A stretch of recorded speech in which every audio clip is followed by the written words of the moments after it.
নমস্কার বন্ধুরা, আজকে আমরা একটা গেমিং আর এডিটিং এর পিসি বিল্ড করব 50,000 টাকার মধ্যে। সব মিলিয়ে এই ভিডিওটা খুব এক্সাইটমেন্ট হবে। আমরা যখন কোনো পিসি বিল্ড করতে যাই তার আগেই আমাদের একটা কমন কোশ্চেন থাকে যে আমরা প্রসেসরটা কি সিলেক্ট করব। এখানে আমরা Ryzen 5 1600 প্রসেসরকে সিলেক্ট করছি, যার 6টা কোর 12খানা থ্রেড রয়েছে। এই প্রসেসরটির বেস ক্লক হচ্ছে 3.2 GHz, ম্যাক্সিমাম বুস্ট ক্লক হচ্ছে 3.6 GHz।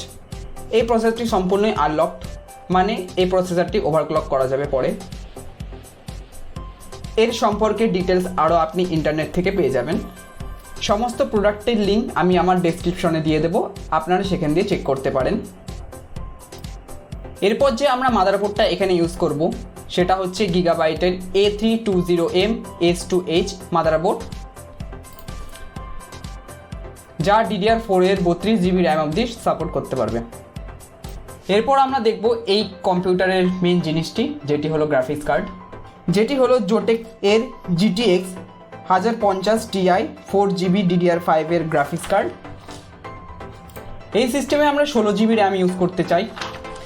আমরা র্যাম নিচ্ছি কর্সিয়ার ভেন্টেজ 3200 MHz এর 16GB র্যামটি।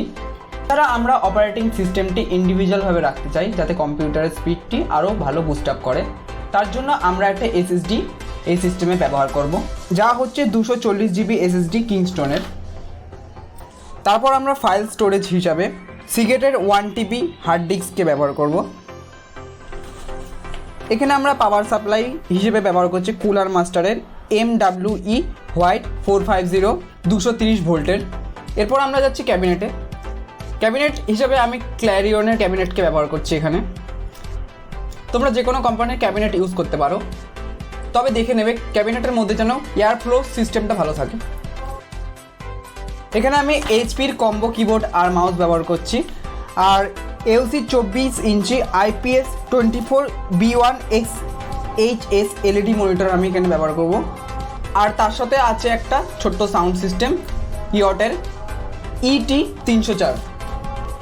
এই টোটাল মিলিয়ে আমাদের সিস্টেমের কম্বিনেশনটা অসাধারণ হবে। এখন আমরা সিস্টেমটাকে অ্যাসেম্বল করে নিই।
আমাদের অ্যাসেম্বল করা কমপ্লিটেড।